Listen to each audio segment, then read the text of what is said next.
What's going on, everybody? It's your boy, and I'm back. Yes, indeed. I'm Brian Redmond, and this is the Relationship Rehab. And on tonight, yes, as they say in the church, on tonight, we have a really good show for you.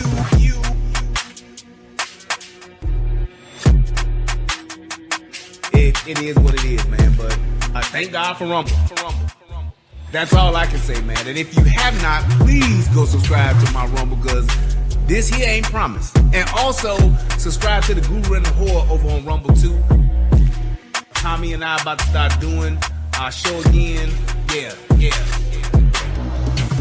When are we as black folks? Everybody talk about when black community gonna ever come together. When black folks gonna ever get right. Will black folks ever be able to overcome? Oh, we've been saying that shit for 40 years, since I've been around. I think it needs to be a little bit more basic than that. I know this may be a shocker. But when are we as black folks just gonna treat each other with respect? When are we gonna treat each other with respect? How do I better myself? It's by doing the work myself. I need to work on myself by changing myself. How do I better my people? I need to change the thought process and the thought patterns of our people. Period. That's just what it is. Period. That's just what it is. I don't think that the social engineers were able to see it this far, but the idea and the premise to say, hey, if we can get the main decision maker and the leader out of the home, then we as the government can essentially control this group of people. And that's just something that has been factual with just society. When the man is not in charge of the home, when the man is not present in the home, then it leaves the family vulnerable. It just does. And so I believe that was done purposely for a position of control. What racist system is holding back the 3 black mayors? 3 black mayors. They don't fucking care.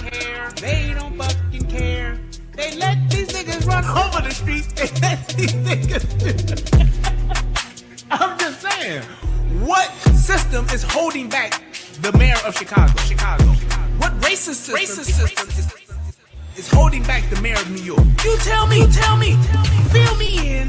Let me know what racist system got these mayors held back. Ain't none.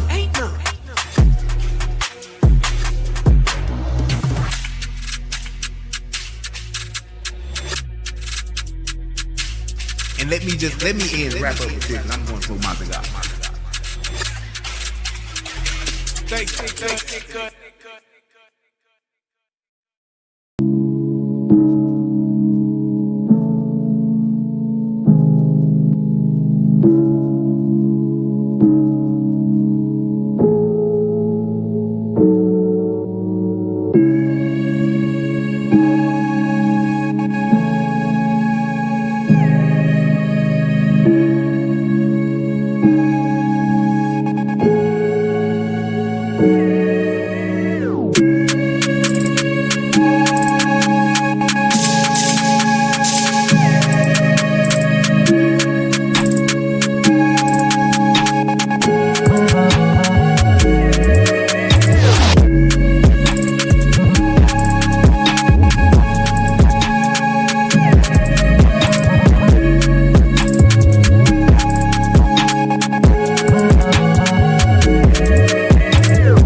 going on, everybody? It's your boy, and I'm back. Yes, indeed. I'm Brian Redmond, and this is the Relationship Rehab. And on tonight, yes, as they say in the church, on tonight, we have a really good show for you.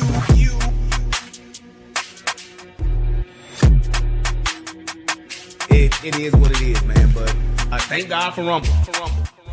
That's all I can say, man. And if you have not, please go subscribe to my Rumble, because this here ain't promised. And also, subscribe to the Guru and the Whore over on Rumble too. Tommy and I about to start doing our show again. Yeah. When are we as black folks? Everybody talk about when black community gonna ever come together. When black folks gonna ever get right.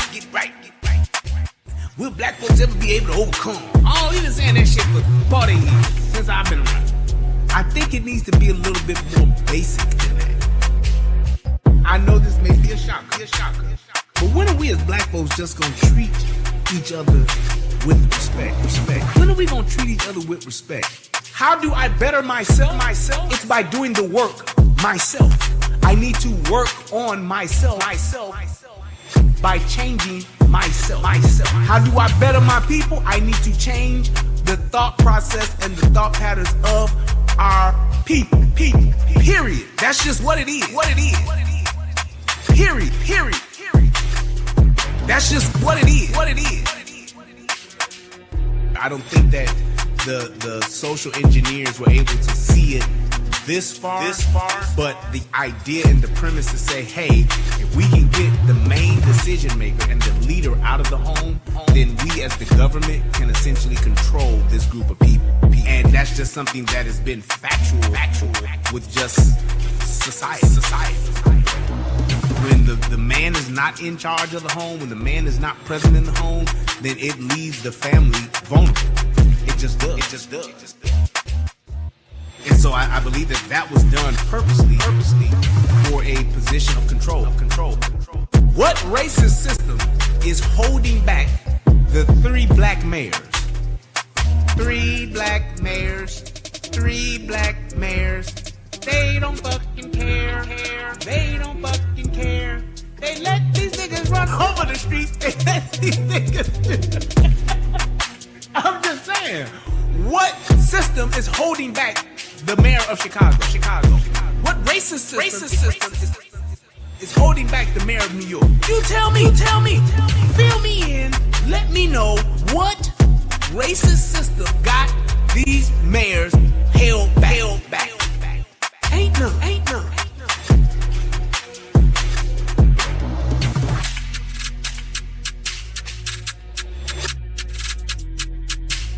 And let me wrap up with this, and I'm going to throw my thing out. Thanks.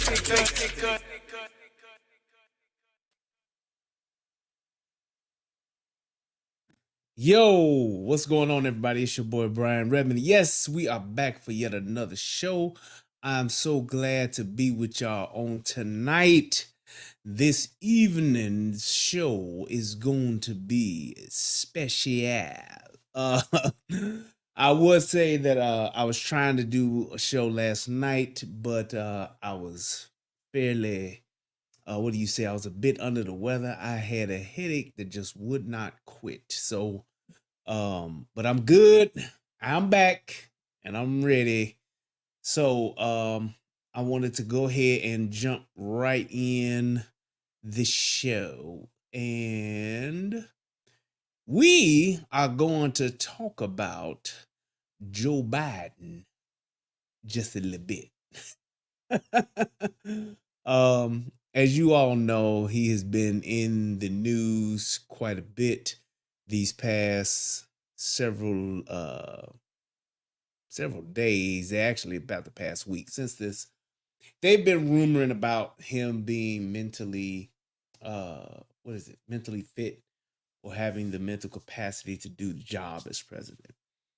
And the debate that he did, it definitely exposed him in a negative light. And he I'm trying to be nice about this because we can like look and see what this is. And in my opinion, this is to a large degree, in my opinion, this is elderly abuse. And the reason why I say that is because of what it takes for this person just to be able to function, what they have to do to this man in order to get him to just function. It is, to me, and in my opinion, it's abuse. They are literally, it reminds me of well, not reminding me, but it's worse than how they did the lady in Congress who just died. I think her name is oh, not Ginsburg. That's the justice. Feinberg. Feinberg. Like how they had her, she's wheeled out in a chair, could barely talk, and she's slouched over. And the way that they did her, I mean, she literally died just being there. I mean, they were proxy voting for her and all kind of, yeah, Dianne Feinstein. Thank you, Feinstein. And the way that they did her, I mean, until she literally died. She literally died in the way that she had been. And she had been like that for years. And even when the other dude in Pennsylvania, that senator had a stroke and he was barely able to talk, and they kept him around. He actually bounced back, though, I would say, to some degree. I've seen him speak probably within the past maybe 6 months or so, and he was pretty coherent. He was all right. But the way that they're doing Joe, the bad moments are so bad that is why I say it's elderly abuse. I mean, when you look at how Jill Biden was, and I believe she's the ringleader in this shit. Jill Biden is she's probably almost wielding the power of the Oval Office. To some degree, right now, Jill Biden's kind of sort of like our president, in my opinion. Yeah, it is crazy. It is crazy as to what they're doing. And the whole thing is they knew this was going to happen. They knew this was going to happen. They knew, hey, look, Joe ain't getting no older. He's slipping. He can barely complete sentences. We can't let him speak freely. He's shitting on himself. I mean, you saw the signs. It was here today, gone tomorrow, and now y'all are scrambling. Y'all have seen this decline over the past 3.5 years. You've seen it.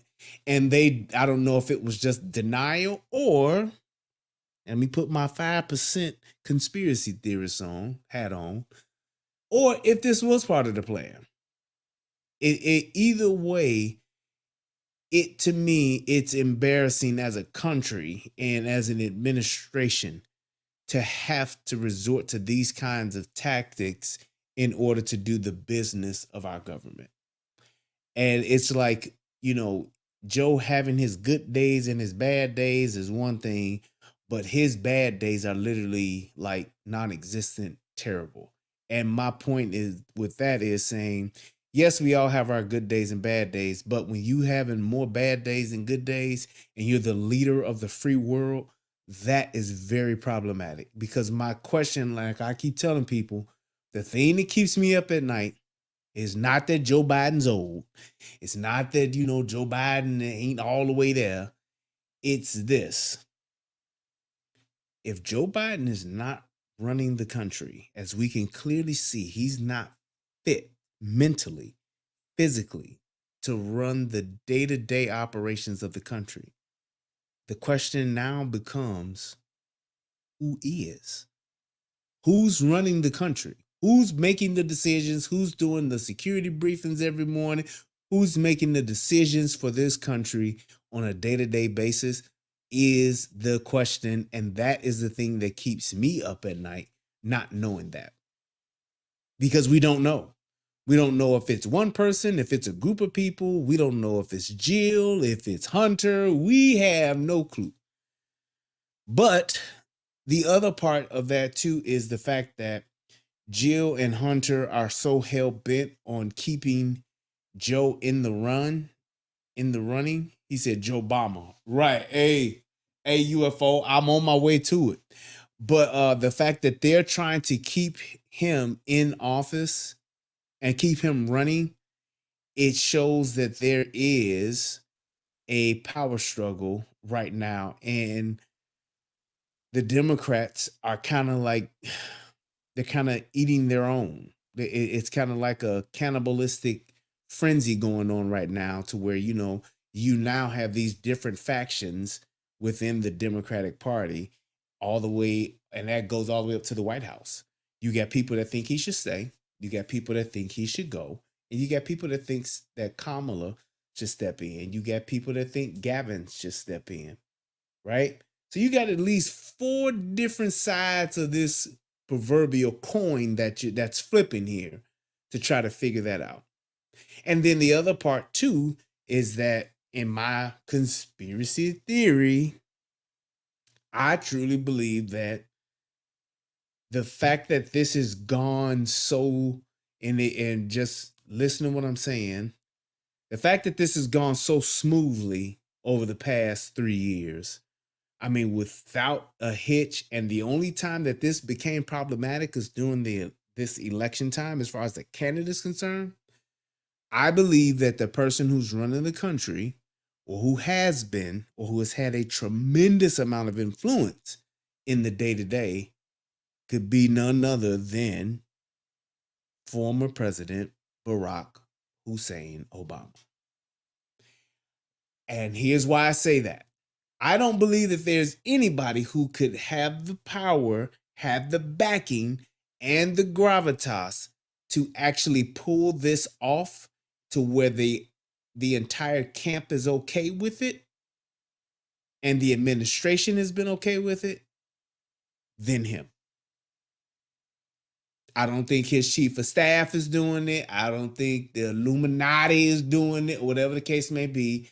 I truly believe that the only person who could come in and run the country and run the government the way that it's been going, and nobody bat an eye and nobody say a word, and let this man run the day to day, who could keep the agenda going too, because Barack has definitely been with the fuckery. He's the only one. He is the only one. Now there may be some other people that I don't know about, or somebody that's in the shadows, but I believe that there's a team. I don't think it's just him by himself, but I believe he is the head of that team, or the head of that cabal, if you will, that has been running the country with the day to day, telling us what to do, telling us which way we should go, telling us how to handle this, how to handle that, our opinion on this and that. It would be him. I think he's the only one who could do it without a lot of pushback, a lot of contention. I think that there are more people in high places that will go along with Obama than there are people that's in high places that wouldn't. And the things that you could do with a fucking Zoom camera, I mean, a Zoom session and a webcam and a laptop, I mean, the man could literally be anywhere. You don't have to be at 1600 Pennsylvania to do this. You don't have to be in the press conference and in the Oval Office to literally run the country. And my thing would be, who else would have security clearance where the military would be okay with it? Who else would have, just the overall wherewithal to know how to do it and not be in a position where, oh, I got to let it be known that it's me? He would. He's even said it. I can't remember how long ago it was, but they asked him, like, if he could run a third term, would he do it? And he said, the only way that I would want to do this job for another 4 years is if I could do it behind the scenes. where I don't have to do the, the public stuff and be out in the cameras and all of the appearances and stuff. He literally said it. He said that. And I think that this is an opportunity where he would be allowed to do that. Hey man, look, we know you know the game plan, you know the playbook, you know what we're doing, you know what we're trying to take this whole thing. You with the shit. Why don't you come down here and man, run the show? Joe will sign off on all the shit. We'll prop his ass up for all of the appearances and stuff. But the day-to-day, the big decisions, what we should do, what we shouldn't do, how we running this, running that, we want you to do it. And I believe he was like, yeah, all right, I can do that. And I'm sure he's getting rewarded handsomely, but I think that's what it was. So that's just me and my 2 cents. I just think that that's the only way we could really pull this off, because if not, I know that the administration wouldn't let Jill Biden run the country. I know that for damn sure. They like, look, Jill, no, we ain't gonna let her run this motherfucker. But somebody who they would be like, yeah, we're okay with this guy. He knows what to do and he can do what we need him to do. Yeah, I think it's, yeah, old Barack Hussein Obama, baby. But that's just me saying my thing. UFO says, let me see what he says. Biden's speech pattern during that interview was very similar to Obama. Remember, Obama had a stutter too, yeah? Hey, man, I get it, Doc. I'm just saying, just, hey, just think about it. Just think about it. So, let's go ahead and I'm going to pull up this here video. Mr. President, thank you for doing this. Get it going. For having me. Let's start with the debate. And let me just say, he has this, he's a lot more with it in this interview, but he has this thing, and I'm going to point this out throughout this. I can tell you this right now. I'm going to point this out. He has this thing to where he literally just says shit that's not true, and he just says it, and then he puts on this smile right here. I want y'all to remember this smile right here. He's like, it's like almost like he was taught to just make this pose, like, do the face, Joe. He's like, this face? And they just say, do the face. After you answer each question, do the face. And he like, so just watch. You and your team have said you had a bad night, but Sure did. But your friend Nancy Pelosi actually framed the question that I think is on the minds of millions of Americans. Was this a bad episode or the sign of a more serious condition? It was a bad episode. No indication of any serious condition. I was exhausted. I didn't listen to my instincts in terms of preparing, and I had a bad night. You know, you say you were exhausted, and I know you've said that before as well, but you came, and you did have a tough month, but you came home from Europe about 11 or 12 days before the debate, spent 6 days in Camp David. Why wasn't that enough rest time, enough recovery time? Because I was sick. I was feeling terrible. Matter of fact, the docs with me, I asked if they did a COVID test because they were trying to figure out what was wrong. They did a test to see whether or not I had some infection, a virus. I didn't. They just had a really bad cold. And did you ever watch the debate afterwards? I don't think I did, no. How would you not know if you did or not? It's like there's so many obvious things that you would just be like, why wouldn't you know if you watch yourself in your debate? Hey, Brian, have you watched your last show that you recorded? I'm not sure if I did or not. Y'all be like, man, what the fuck wrong with this? I'm not sure. I don't believe I could or couldn't have. I'm not sure, yeah. And then the other thing, too, he had a cold or a virus. Here's the thing. You got a cold, you got a virus. I mean, there were literally no symptoms of him showing the sign of that. It's like, if I got a cold, you'll never see me just sitting there like this.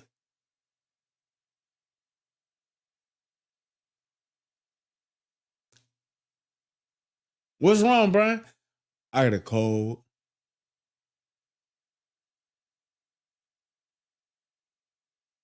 That's not typical symptoms of a cold. I'm sorry. It's just not. It's just not, man. I don't know. Well, what I want to get at is what were you experiencing as you were going through the debate? Did you know how badly it was going? Yeah, look, the whole way I prepared, nobody's fault, mine. Nobody's fault but mine. I prepared what I usually would do, sitting down, as I did come back with foreign leaders or the National Security Council, for explicit detail. And I realized about partway through that, you know, although I get quoted, the New York Times had me down at 10 points before the debate, 9 now, or whatever the hell it is. The fact of the matter is that what I looked at is that he also lied 28 times. I mean, the way the debate ran. It's like, what is that? You lied. He lied 28 times. How, Sway? What are y'all talking about to where he lied? It was the same thing that that Jill Biden said when he was standing up there looking like a 4-year-old. You answered every question. You did so good, Joe. And you know what Trump did? He lied. It's like, okay, ma'am. It's like she literally was talking to this 81-year-old man like he was 4. You did so good, son. You answered every question, whether it was right or wrong. We are so proud of you. That's the only thing she didn't do, was clap for him. That's the only thing. It's like, this is just ridiculous at the fact that she was up there and literally talked to him like he was a child. I mean, literally like a little kid, and he was just standing there like, I did.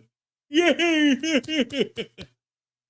He was literally just standing there like, with a kind of, he had a slight hunch over like Mr. Burns. He kind of got this going, but he not all the way Burnsy yet.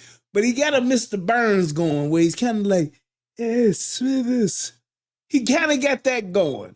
But it's like she literally treated him like he was a kid.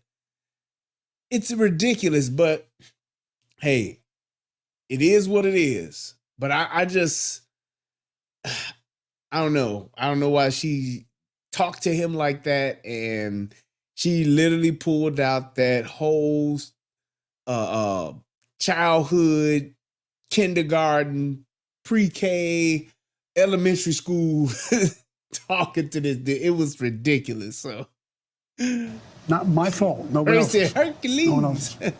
But it seemed like you were having trouble from the first question in, Exactly. even before he spoke. Well, I just had a bad night.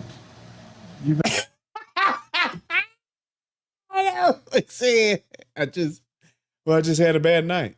It's like, you would think that somebody like that would say, hey man, I had a terrible migraine. My sinuses were backed up.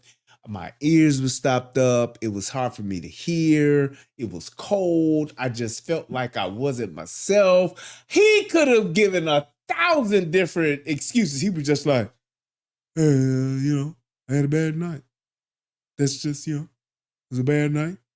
Night was bad, and yeah, that's it. Okay, keep going. Had some bad interviews once in a while. I can't remember any, but I'm sure you did. I've had plenty. I guess the question, the problem is here for a lot of Americans watching is, you've said, going back to 2020, watch me, to people who are concerned about your age. And, 50 million Americans watched that debate. It seemed to confirm fears they already had. Well, look, after that debate, I did 10 major events in a row, including till 2 o'clock in the morning after that debate. I did events in North Carolina. I did events in Georgia. Did events like this today. Large crowds, overwhelming response, no slipping. And so I just had a bad night. I don't know why. And how I know why. Because you're dead. That's why.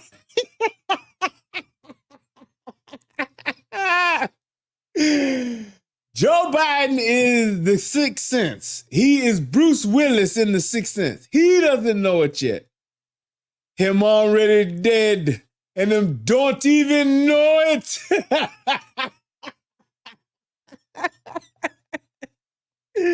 I don't care what nobody say, man. This motherfucker ain't here, but it's like, it's like this is unreal. It's like the fact that he doesn't really know how bad he did because he can't even remember how bad he did. It's like, you know, when you, like, I've taken tests before. Like I'm what do you call that? I have test anxiety, right? And I know that I could take a test, and I know that when my anxiety has gotten the better of me, and I've just fucked up the whole test. I know it. Probably one of the worst test anxieties that I had was for the when I took the Chicago police written exam. Right? I used the practice book. I talked to all my police friends. They told me what was on the test and doing all of these different parts, and I was ready for the test. But when I was in that big ass room and it was quiet as fuck, and they had those what are those proxy people walking around and shit like that, that shit got the better of me, and I literally was just like having a long or just an extended brain fart. You ever be sitting somewhere and you have one of those just long quiet farts where it's just like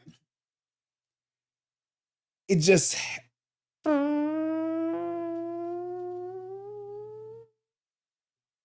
it's just one of them kind of farts, and it's like it's just long, it's quiet, and you haven't even gotten to the stink part yet. It's just long and quiet.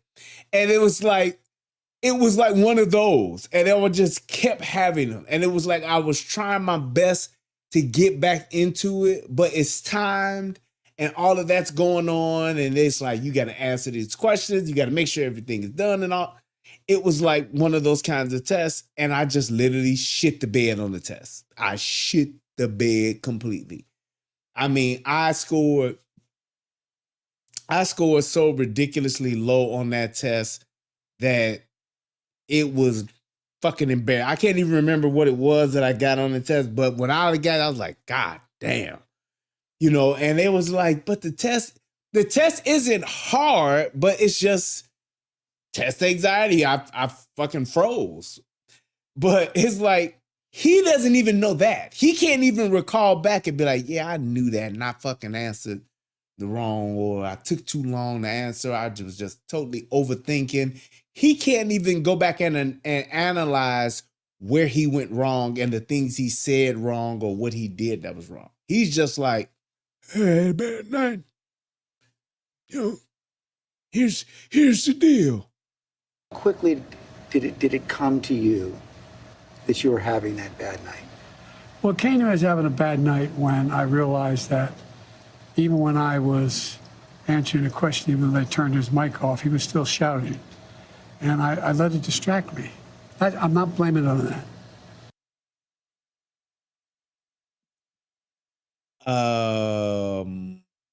Yeah, no.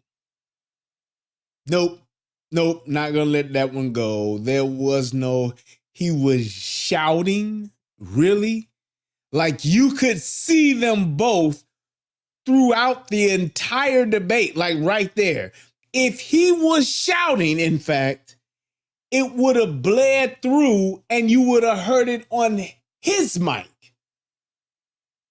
So you see how he's just like making shit up and lying? And I know this is what his handlers are telling him to say, but it's like, dude, we could hear you. And if he was shouting, then we would have heard his voice faintly in the background. They can't cut his mic and then cut his voice on your mic too. They can't do that. So you would have heard that, and the moderators would have said something like, please, Mr. Trump, like, you need to let him speak. Stop. We're good. No. It's like, that's one of the reasons why they had no audience. They didn't have anybody else in there. It was just them two and the moderators, and they let them go at it. And they had plenty of time to not only respond to the questions, but to even go back and use that time to respond to another question. So you could ask me a question, I answer, ask him a question, he answers, then you come back with me to a new question. I could then take that 2 minutes I have to answer again on the old question and then answer the new one. Yes, LaRon, they think that we're stupid and like we didn't watch this shit. That's exactly how he's talking. As if you can't go back and watch and listen to see if Trump was shouting while he was speaking, throwing him off. Bullshit. But I realized that I just wasn't in control. But part of the other And why does he have a pen in his hand like he taking notes? What the fuck is that about? concern is that this seems to have fit into a pattern of decline that has been reported on recently. New York Times had a headline on July 2nd, Biden's lapses are said to be increasingly common and worrisome. Here's what they wrote. People who have spent time with President Biden over the last few months or so said the lapses appear to have grown more frequent, more pronounced, and after Thursday's debate, more worrisome. By many accounts, as evidenced by video footage, observation, and interviews, Mr. Biden is not the same today as he was even when he took office 3.5 years ago. Similar reporting in the Washington Post and the Wall Street Journal. Are you the same man today that you were when you took office 3.5 years ago? In terms of successes, yes. I also was the guy who put together a peace plan for the Middle East that may be coming to fruition. I was also the guy that expanded NATO. I was also the guy that grew the economy. All the individual things that were done were ideas I had or I fulfilled. I moved on. And so, for example, well, that was true then. What's Biden done lately? Today, just announced 200,000 new jobs. We're moving in a direction that... And here's the thing. What he should have said is been like, well, no, I'm not the same person I was 3.5 years ago. I've gotten older, yes, but I still know what the fuck is going on. That's what he should have said. It's like, you don't just say, well, you look at all the things that I got done, and I went there, the 200,000 jobs, and I did this, and I'm still trying to do that part, and that's not answering the question. They're talking about your physical and mental capacity. Are you still the same guy that you were 3 years ago? No. Am I still the same guy I was 3 years ago? No. And I would have said, I am not the same guy that I was 3 years ago. No. However, I am still in good shape. I am still in my mental capacity is definitely fine. I think that I am cognitively with it. I mean, nobody is who they were 3 years ago, George. That's what I would have said. Well, nobody is. But am I still capable to do the job? Am I still physically and mentally up to the task of running our country and doing what it is that we came to do? Hell yeah, I am. That's what he should have said. But he was, I got the Middle East together. Motherfucker, you caused these wars in the Middle East. You the reason why we at war right now. It's like these motherfuckers act like this shit. It's amazing to me how they can talk about how much of a dictator that Donald Trump is and what he's going to do. He's going to put our country in the worst position possible, where this motherfucker right here has us on the brink of World War III. He does. This guy right here has us on the brink of World War III. We've been in not one but 2 wars since this motherfucker been in office in just 3.5 years. And we talk about the other guy who has been president before, and in his 4 years, how many wars did he have? How many? Not nan one. Zero. Zero. It's like, come on, man. How could you say that the person who is a dictator and he will change our democracy, he's gonna, just do all these terrible things, you gonna say that that guy is the bad guy when this guy got us in a couple of wars and that guy had us in none? Come on, man. Come on, buddy. Come on. No one's ever taken on, I know you know this from the days in the government. I took on Big Pharma. I beat them. No one thought I could beat them. I took on all the things we said we got done. Oh, you know what? I want to test something real quick. Let me see if this works. Gotcha, bitch. Let's see if this works.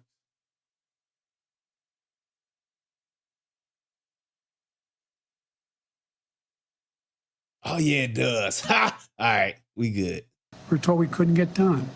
And part of it is what I said when I ran was I wanted to do three things. Restore some decency to the office, restore some support for the middle class instead of trickle-down economics built from the middle out and the bottom up, the way the wealthy still do fine, everyone does better, and unite the country. But what has... Okay. That is the thing that I don't understand why people who are Democrats and support Joe Biden, these are the people that I'm talking to right now.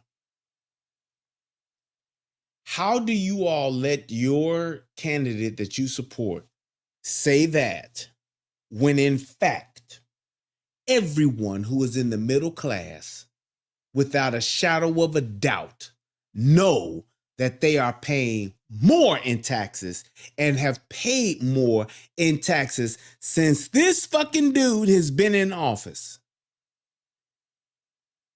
Everybody knows this. All of you motherfuckers that got jobs making over $35,000 a year, tell me if you are not paying more in taxes than when he's in office as opposed to when Trump was in office. Just tell me, y'all, and it's like y'all know that shit is true. Tell me, are you paying more for food, gas, utilities, all of this shit? Everything is way more expensive. Not just, oh, well, we had a slight uptick in some goods and services. No. Everything has literally doubled. In some cases, tripled. And y'all know this. Do you realize a fucking bag of potato chips is fucking damn near $7? Potato chips. That same party-sized bag of chips that you would get from fucking Walmart, that was $3.50 for the big bag. And shit is now $5.99, $6.99. And y'all know this. Gas was $1.61 when Trump was in office. This shit is now fucking $3.30. It's like y'all know this. You know that this is what's happened. See what my son want. What you want, boy? All that work over the last 3.5 years cost you physically, mentally, emotionally? Well, I just think it cost me a really bad night, a bad run. But, George, I'm optimistic about this country. And if that's not bullshit, I don't know what is. It's like, just think about it like this. Imagine if every night, let me ask just women, y'all think about this. Just think if y'all all lived with me and I came home every day from work and whoop the cowboy shit out of each one of y'all. And after I whooped your ass, I would tell you, well, you know, I'm really optimistic about our relationship. I think that things are gonna work. I think that we're gonna get better. I think that our relationship's gonna get stronger. We just gotta keep working at us being a better couple. And in your mind, you're sitting there saying, yeah, but you the one coming home whooping my ass.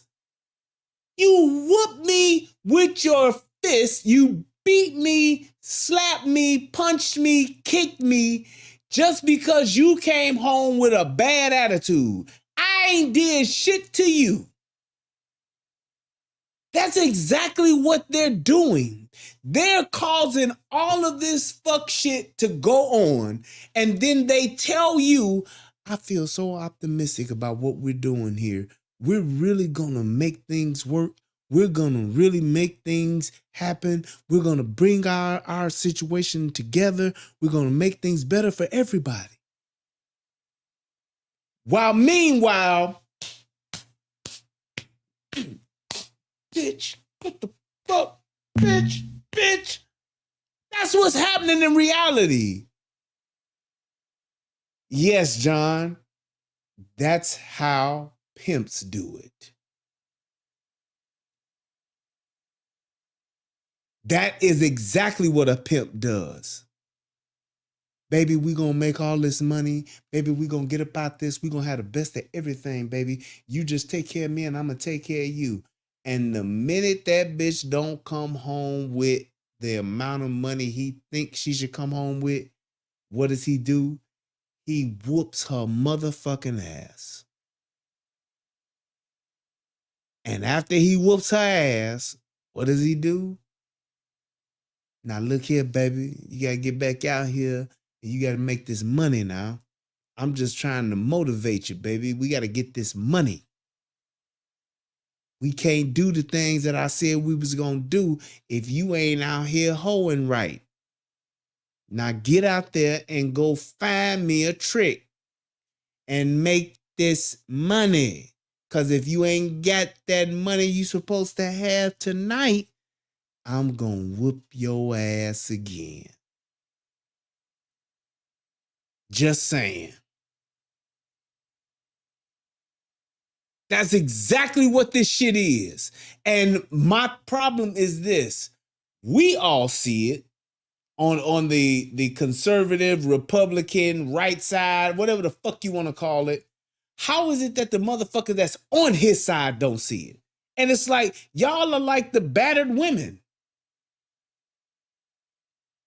It's like, we can all see this shit. When they say things like the fucking government is bloated, it's too much fucking government interference, we all like, hell yeah.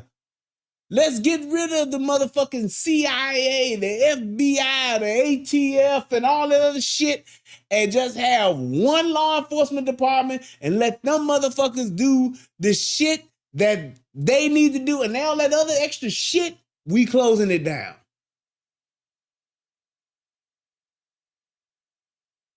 We say that shit, motherfuckers be like, well, you know, I mean, I think we need to still have these, well, I think we should do. Just like people thought it was crazy when Vivek said, shit, let's do away with the motherfucking Department of Education. People, oh no, we can't do that. He's insane. He's radical. Think about it. How much of a help has the Department of Education been to who? Department of Education ain't helped my schools. Hell, the Chicago public school ain't helped their own damn schools. So we got this thing where we just, we could never do away with all of the 87,000 agents in the IRS. Shit, the fuck we can't. Well, where would they get jobs? AKA somewhere else? At Somewhere Else Incorporated? And I don't give a fuck corporation. Shit.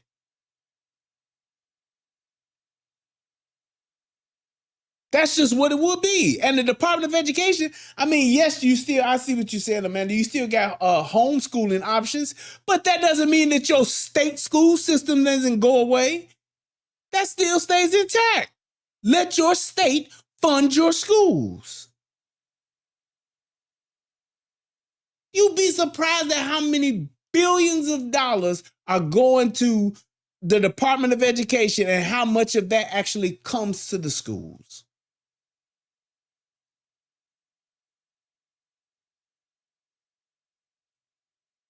That's just what it is. That's the truth of the matter. All of that money that we pay in taxes, how much of that actually comes back to affect us in our day-to-day lives? It's pennies. Because you got this director of this, you got this person overseeing this person on that committee, this person overseeing that, the president of this, the vice president of that. I'm the president of STEM for the for the federal government and all of these other positions and all these motherfuckers that got these grand titles and making hundreds of thousands of dollars a year. And don't none of that shit affect the day-to-day education for my kids. I would rather us do away with or take do away with the Department of Education, take the budget, cut it in half, and then use the other half of the budget to increase the salaries for teachers. And that's just me spitballing off the top of my head. Somebody Google and see what is the Department of Education's annual budget. Let's see. I'll play that game.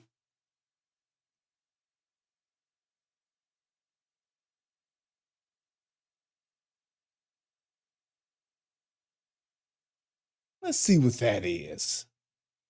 Oh, shit, wait. Why is my mouse not working on my other computer? That's weird.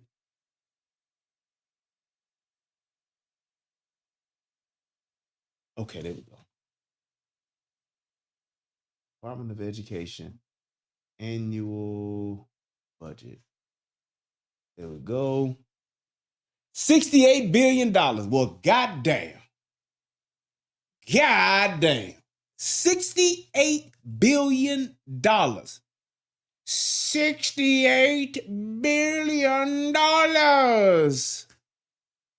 Imagine if we took $30 billion and used that to increase the salary of teachers. Fuck the principals, fuck all of the social workers and all that. Nope, just the teachers.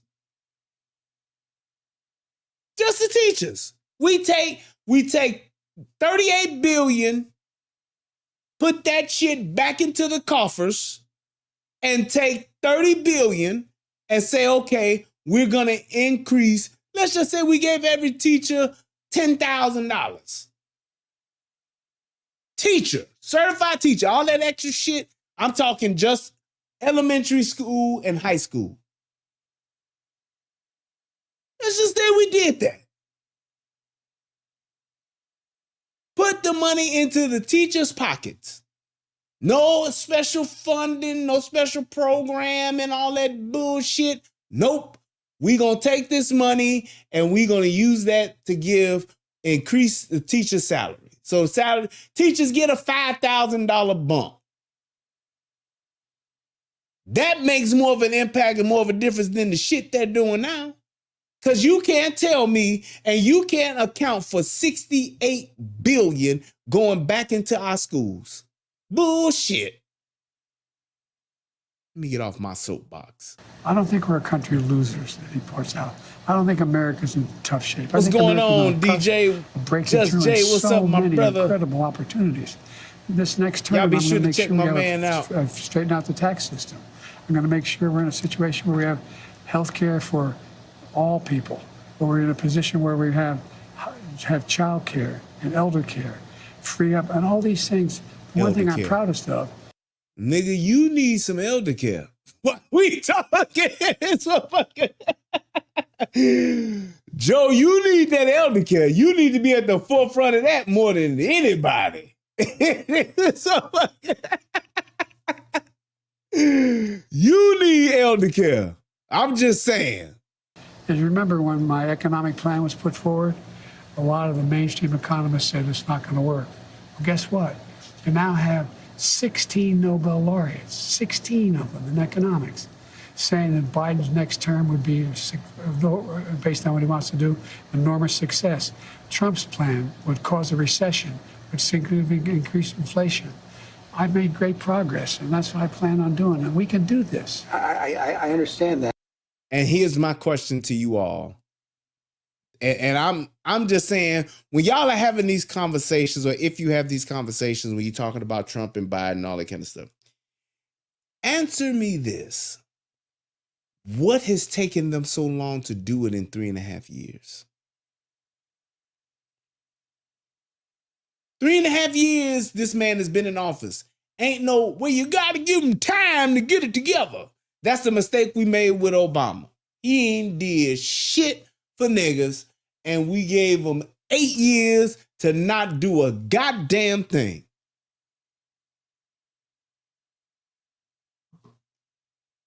He didn't do a goddamn thing. 8 years. But what are we waiting on now with Joe? Why is it taking you, and out of all this time, and all y'all gotta say is this? Because people will say, well, man, you got the Senate, you got Congress, man, they do all this different stuff, and they could be hating on him because there's a lot of Republicans that's hating on him. Okay, here's the question. Out of all of the things that he said he wants to do for the American people, how can that take so long to get done? But he can give over $200 billion to the Ukraine. Anybody can answer that? Then you got me. You can have a conversation with me. Until you can answer that question as far as the shit he talking about, because all he's doing is telling you what you want to hear. He's not going to do a goddamn thing to help the American people. Working class, lower class, middle class. He like, fuck all the class that ain't my class. Because if he can give $200 billion to the Ukraine, why can't you give $100 billion to the American people? Why can't you give $100 million in inflation relief to the people? The people. Why is that? You can't do it because you don't give a fuck. You don't care, and it don't matter. I ain't gonna give y'all shit. I'm just gonna tell y'all what we gonna try to do, and we ain't gonna do a goddamn thing. That's just what this shit is. And I'm not disputing that. What I'm asking you is about your personal situation. Do you dispute that there have been more lapses, especially in the last several months? Can I run the 110 flat? No. But I'm still in good shape. Are you more frail? No. I know you spoke. Keep my schedule. I know you spoke with your doctor after the debate. What did he say? He said, he just looked at me and said, you're exhausted. I said, look, I have medical doctors travel me everywhere, every president does, as you know. That's true. Medical doctors, some of the best in the world, travel me everywhere I go. I have an ongoing assessment of what I'm doing. They don't hesitate to tell me if they think there's something wrong. And that's very true. And to his point, it's like this. If you have the best doctors, right? Best medical care on the planet, the best of everything is literally at his fingertips. He has 100% complete 24/7 access to the best doctors, the best medical treatment, the best, medical care possible. He has it. If that's what he has access to, that's the best that we're getting out of. And that's the reality. We are, and without a shadow of a doubt, we're getting the best Joe Biden we can possibly get from a medical standpoint. Everything that he is today, with the medical care that he's getting, it don't get no better than that. There is nothing missing. There's nothing else that can be done. There is nothing else. We are at maximum capacity with this dude. And this is what we're getting. Just saying. So he's making a point there, but you have to actually think about what he's saying. You got the best doctors and this is the best that we get from you? Bro, you ain't got it. I know you said you have an ongoing assessment. Have you had a full neurological and cognitive evaluation?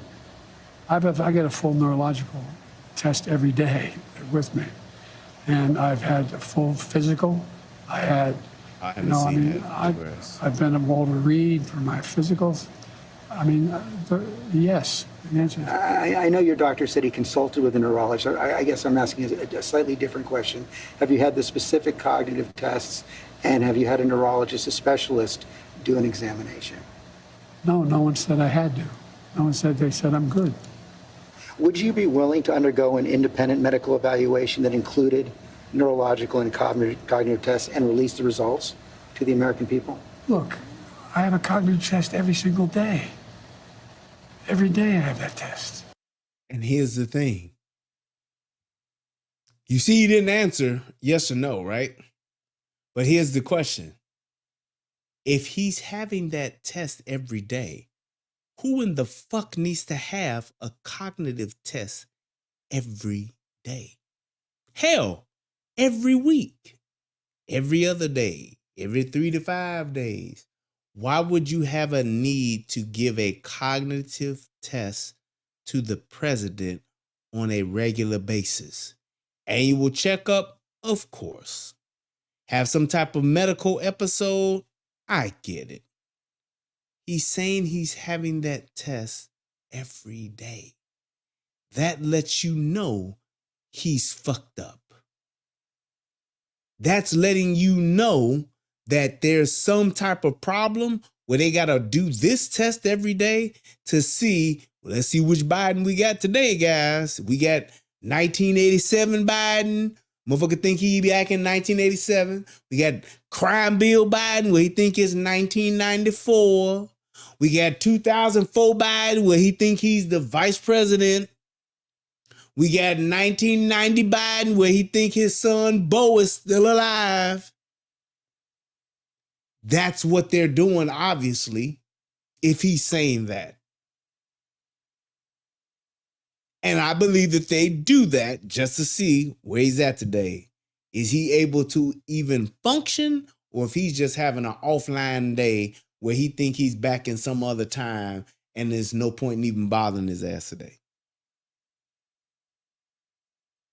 Change his fucking pen, put his ass back in the room, let him watch cartoons, bring him up some chocolate chip ice cream, and we'll try again tomorrow. That's exactly what that is meaning to me. Now, y'all tell me what y'all think, but that's what that says to me. If he's having a cognitive test every day, that means we got to check this motherfucker to see if he's here or if he's back when. Everything I do. You know, not only am I campaigning, but I'm running the world. And that's not how it sounds like hyperbole. But we are the essential nation in the world. Madeleine Albright was right. And every single day, for example, today, before I come out here, I'm on the phone with the Prime Minister of, well, anyway, I shouldn't get into detail, but with Netanyahu. I'm on the phone with the new Prime Minister of England. I'm working on what we're doing with regard to in Europe with regard to expansion of NATO and whether it's going to stick.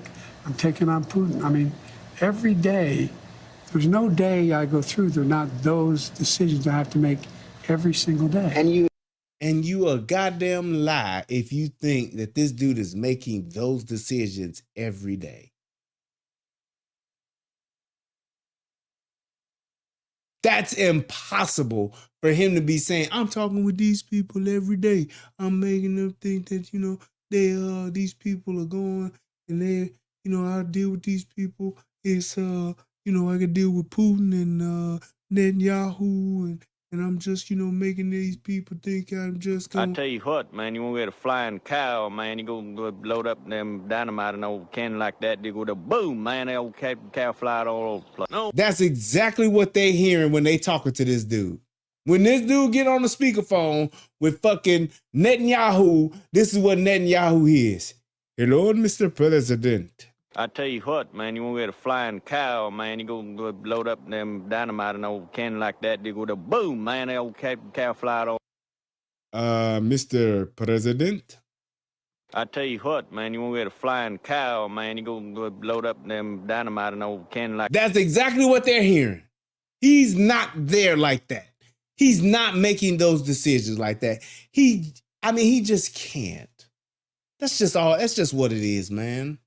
You have been doing that, and the American people have been watching, yet their concerns about your age and your health are growing. So that's why I'm asking, to reassure them, would you be willing to have the independent medical evaluation? Watch me there's a lot of time left in this campaign. It's over 125 days. So I'll make a decision. The right answer right now is no, you don't want to do that right No, now. I've already done it.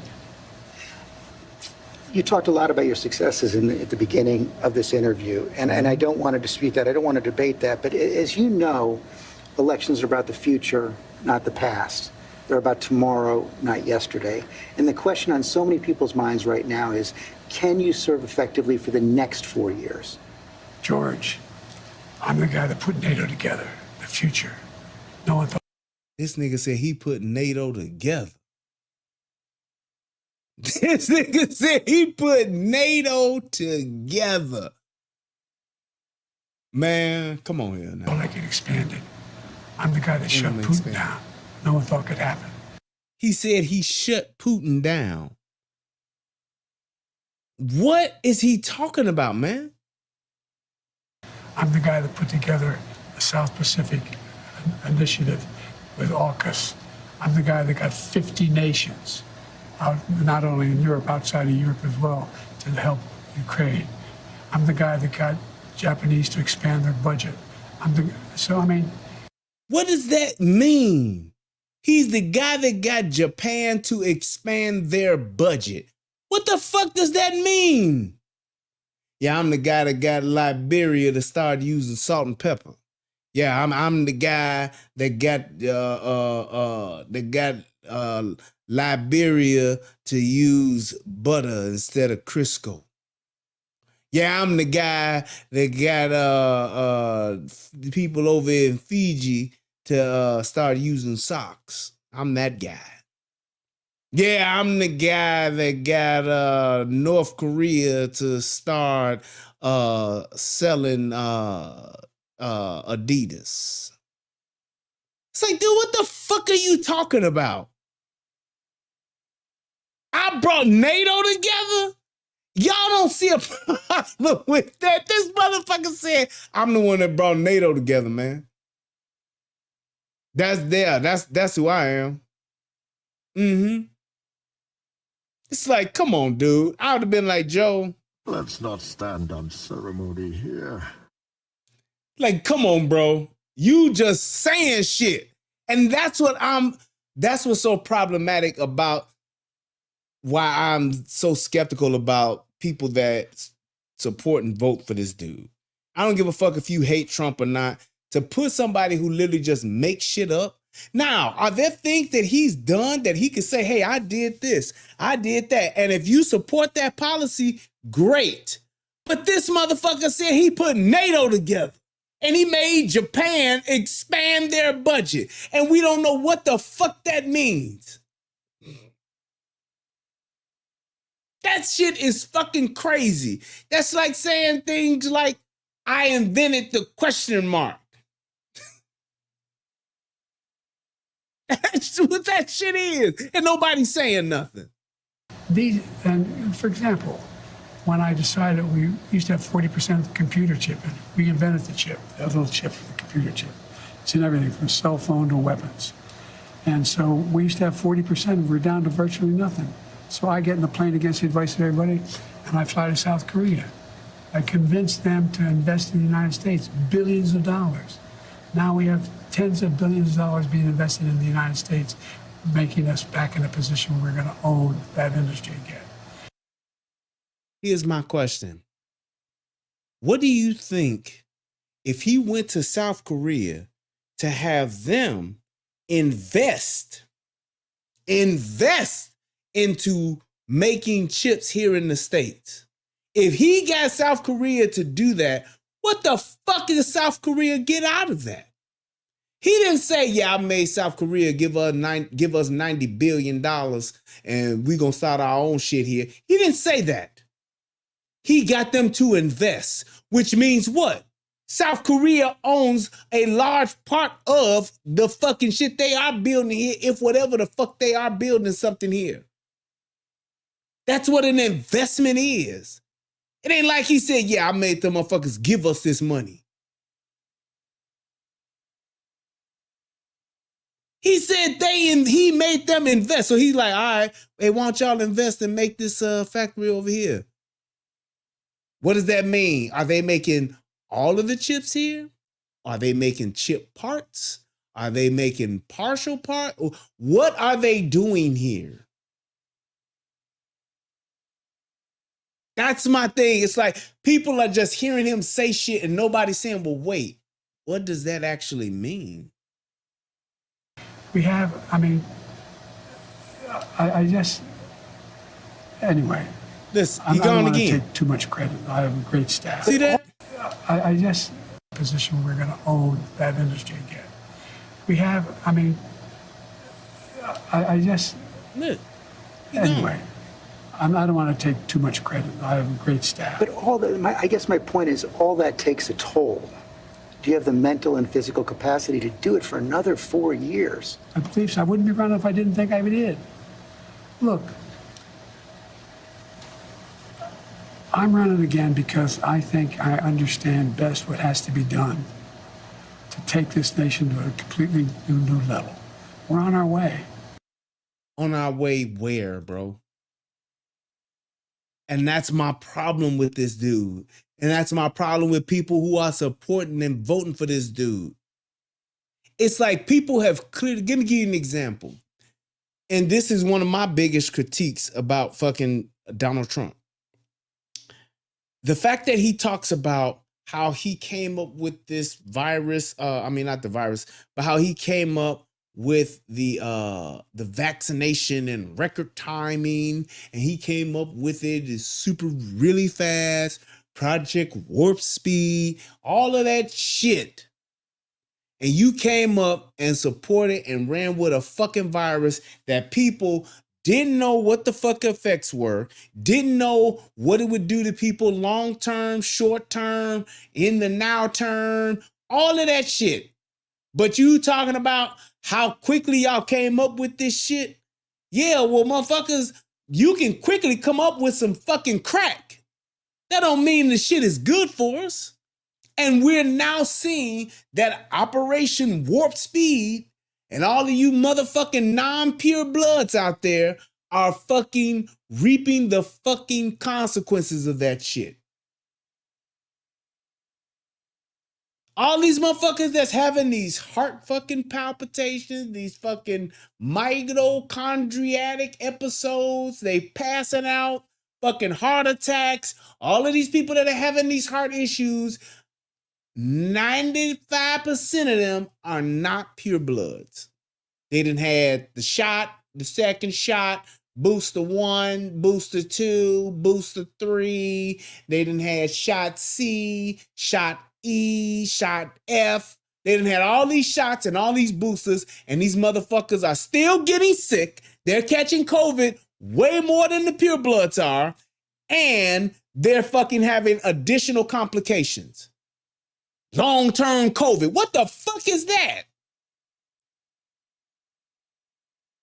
What the fuck is long-term COVID? Long-term flu? You ever heard of that shit? Nope. Those motherfuckers that took that shot, they can't get rid of COVID. They are the majority of the repeat offenders of not repeat offenders, but the repeat contractors of COVID. They get it more than the motherfuckers who are purebloods ever have. Damn near everybody I know that has taken that shot has gotten COVID again, like in the past year. So you talking about the shit that kicked off round 1 and round 2. Them motherfuckers done got this new shit. I ain't got it yet. I caught the second COVID. And that's it. Whatever the fuck else I may have had, I ain't had no symptoms. I ain't had no long-term COVID or, my head still hurt. I sometimes get stuff. I don't have none of that shit. I'm a fucking pure blood. And all these motherfuckers that got this other bullshit going on, that's because of Trump and his Operation Warp Speed. It was bullshit. So it's like he can talk that shit if he want to about how great it was, how fast we moved, how fast you helped fuck us over. Probably the worst thing he did as president. Just saying. But you hear somebody like this just say some shit, and we don't even think to say, well, wait, that's not true. Hey, wait, that didn't happen. Hey, wait, what do you mean you put NATO together? Nobody ever questions him. We're on our way. And look, the decision recently made by the Supreme Court on immunity, the next president of the United States, it's not just about whether he or she knows what they're doing. It's not about a conglomerate of people making decisions. It's about the character of the president. The character of the president is going to determine whether or not. The character of the president. Let me tell y'all something. The character of all these fucking politicians is bullshit. And I don't know why we have these two separate rules for what we think our president should be and how our politicians should be. But when they do fuck shit, we just overlook it. I'm so sick of niggas doing that. It's amazing to me how niggas all of a sudden now love to bring up January 6th. And the niggas that bring up January 6th don't even know what the fuck the Capitol is, ain't never been to the Capitol, ain't gonna never go to the Capitol, but now all of a sudden they give a fuck about the Capitol. Man, he had a coup at the Capitol. They came and tore up the Capitol, man. Nigga, somebody took you to the Capitol, you'd have thought you was at the White House, or you'd have thought you was in front of the goddamn Wizard Stadium. Most niggas don't even know where the Capitol at. Somewhere in D.C.? Right. I could take you to the motherfucker and you be talking about you in front of the Lincoln Memorial. Your dumb ass. But now all of a sudden niggas care about it. Man, what they did at the Capitol, man, that was a coup. How the fuck you have a coup with no weapons? It's like that kind of shit. It's like we will run with some shit that we don't even fucking care about. We don't even fucking care about the shit. You think I give a fuck about some broken windows at the Capitol? Nope. But we try to make that a point of contention as to speak to the character of a man. Meanwhile, this the same motherfucker talking about, I told them motherfuckers if they didn't fire that attorney, by the end of the day, they wasn't getting none of the money that our government promised them. And this motherfucker was looking into my son. You know what happened? A couple hours later, his ass was fired. And we okay with that. We okay with that. Literally out of his mouth, quid pro quo. Don't nobody say nothing. Everybody all right with it. Clearly his son and this fucking laptop is real as my motherfucking skin is black and not ashy no more because I put on some lotion. As real as that, motherfuckers are still What? And you talking about character? Your son is a fucking crackhead caught with a fucking gun and all that shit and then lied about it and you helped them lie about it. And then what? You took and weaponized the fucking government to go against your political candidates that are running against you? And you talking about fucking character and decency? Man, get the fuck out of here. Come on, man. Come on, man. And my thing is, I get it. Is he responsible for Hunter Biden? No. Hunter, his son. And Hunter is just like anybody else, fucking crackhead motherfucking uncle or crackhead cousin or sister or brother, anybody else that's strung out on drugs. He's the same thing. The only problem with Hunter is that y'all had this motherfuckers making moves on behalf of the fucking government. Y'all had this motherfucker using his daddy's position in government to enrich himself and his father. That's my only problem. I get it that he a crackhead, he got a drug problem. I ain't tripping on that, and I ain't holding that against him. But the fact remains is that y'all knew this motherfucker was on that shit, and y'all let this motherfucker go out there and do what he did.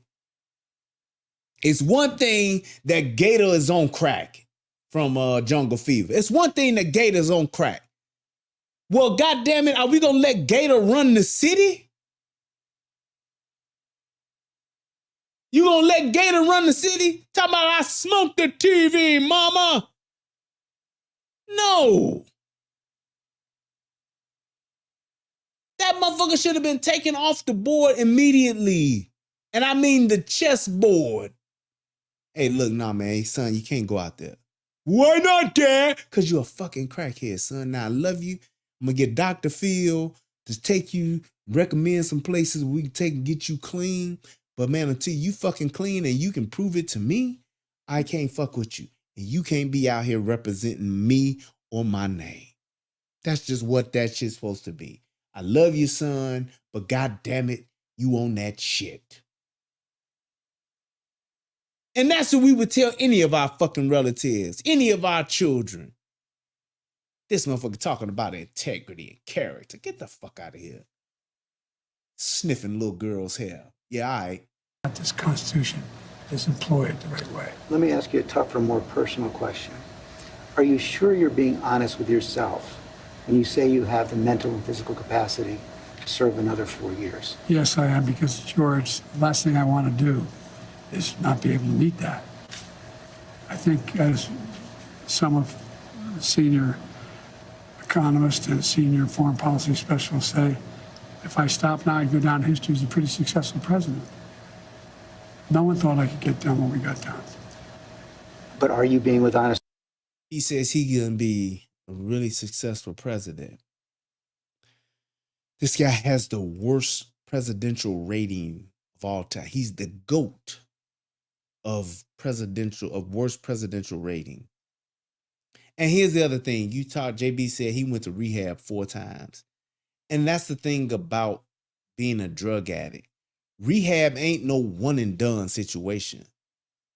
Rehab is kind of like, think about it like this. It's like therapy for people who have, issues. You literally can go in and out of therapy. It's not like you just go to therapy once in your life and then you're good. For once in my life, I went into therapy. Now my mind is free.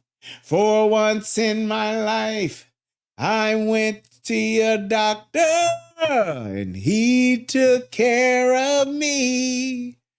For once in my life, I thought I was crazy.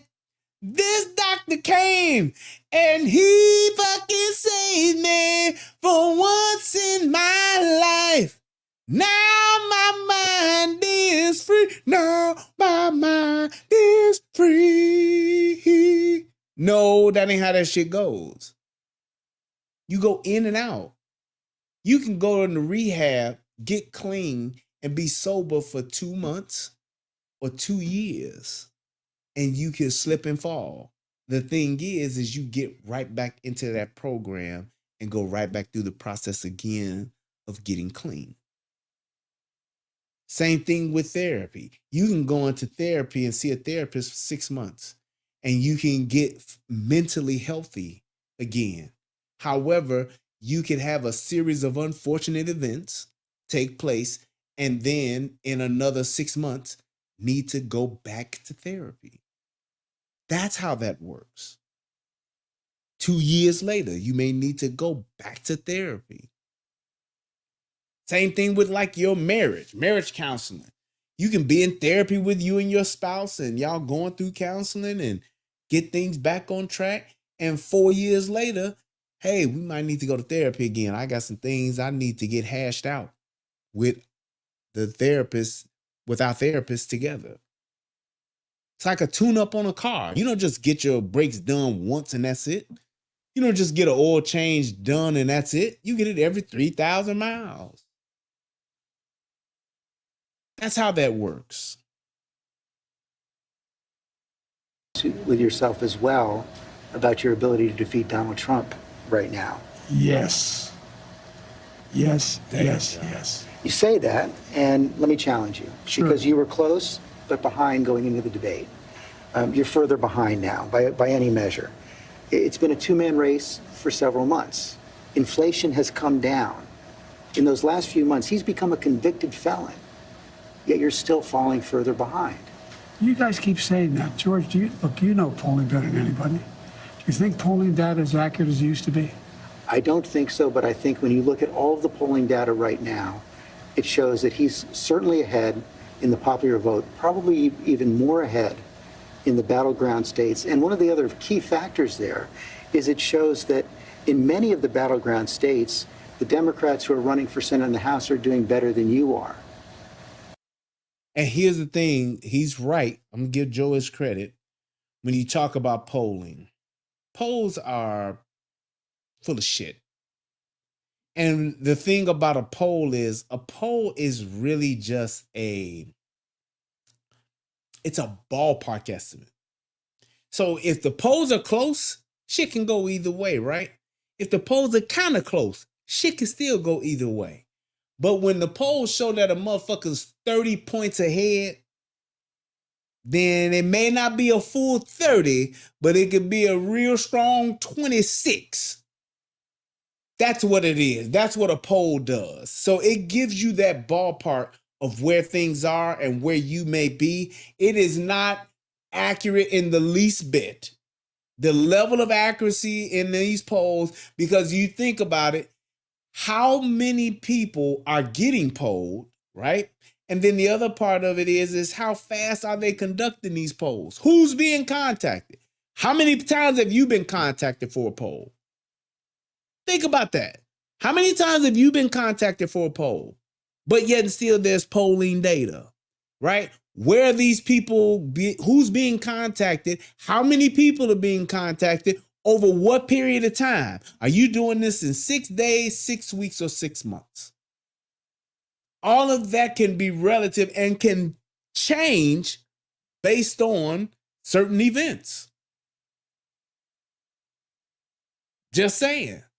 You could have ran a poll a year ago and Puff Daddy could have been, top of the poll. You run that shit 3 months ago, whole different story. You run that shit 3 days ago, whole different story.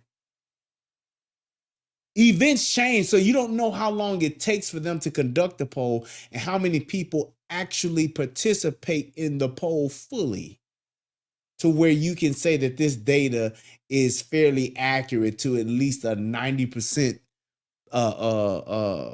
clip. Nope. That shit is probably 50-50, if that, on a good day.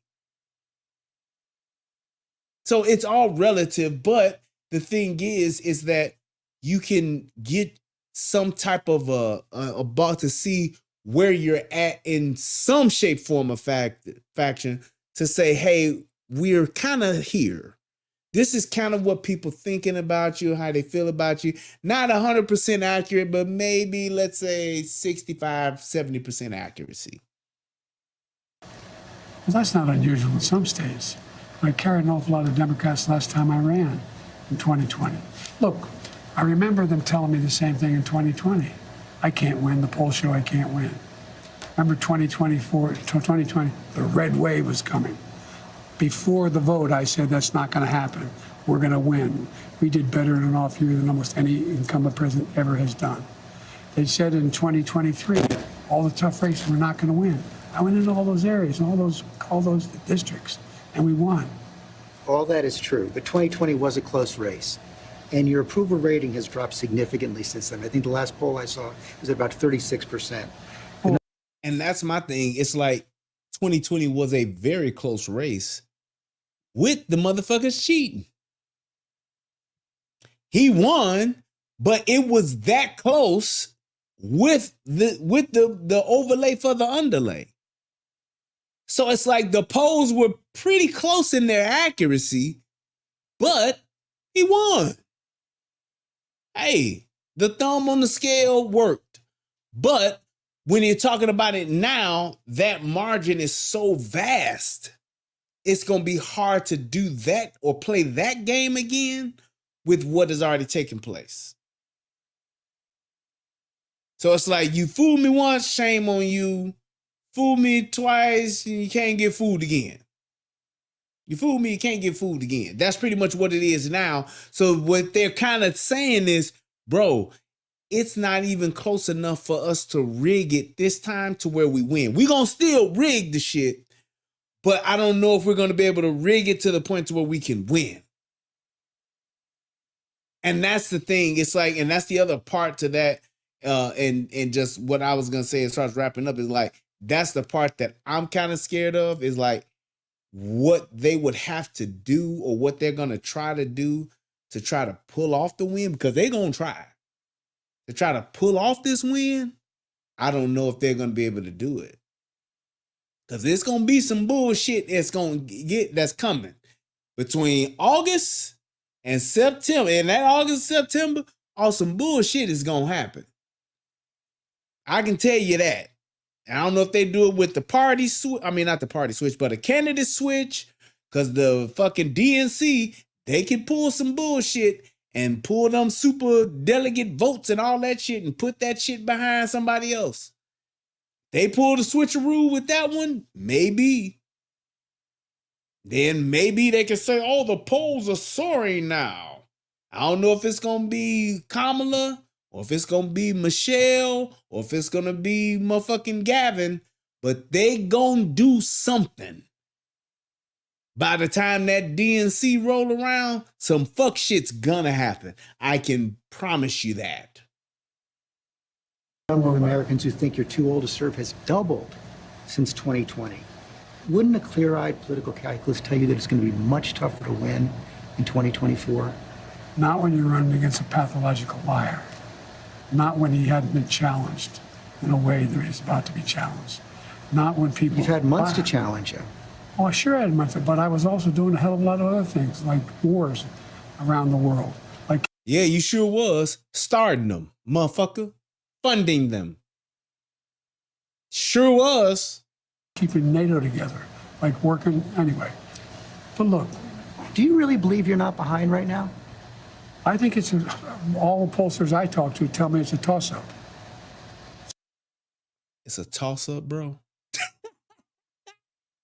It's a toss-up. It's a toss-up. That's what he's saying. It's a toss-up. You dumb son of a bitch. You dumb son of a bitch. It's a toss-up.